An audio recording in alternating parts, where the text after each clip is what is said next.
ஒரு மகிழ்ச்சியான செய்தி. இதயம் நலனையின் விலை லிட்டருக்கு ரூபாய் 105 குறைஞ்சிருக்கு.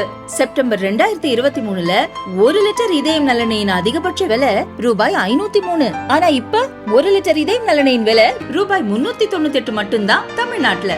அப்ப இனிமே எல்லாரும் இதயம் நலனை வாங்கலாம் இல்ல?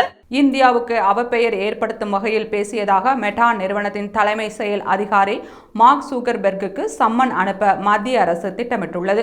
இதுகுறித்து பாஜக எம்பியும் நாடாளுமன்ற தகவல் தொடர்பு மற்றும் தகவல் தொழில்நுட்ப குழுவின் தலைவருமான நிஷ்காந்த் துபே தவறான தகவலை தெரிவித்தமைக்காக மெட்டா நிறுவனத்திற்கு பாராளுமன்ற குழு சம்மன் அனுப்ப உள்ளது.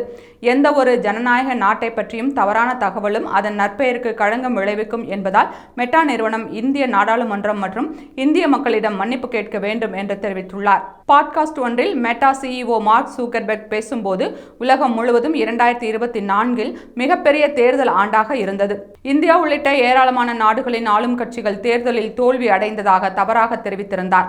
ஏற்கனவே இது தொடர்பாக சமூக வலைதளத்தில் பதிவிட்டிருந்த மத்திய தகவல் மற்றும் ஒலிபரப்புத்துறை அமைச்சர் அஸ்வினி வைஷ்ணவ், உலகின் மிகப்பெரிய ஜனநாயக நாடான இந்தியா 2024 தேர்தலை 64 கோடிக்கும் அதிகமான வாக்காளர்களை கொண்டு நடத்தியது.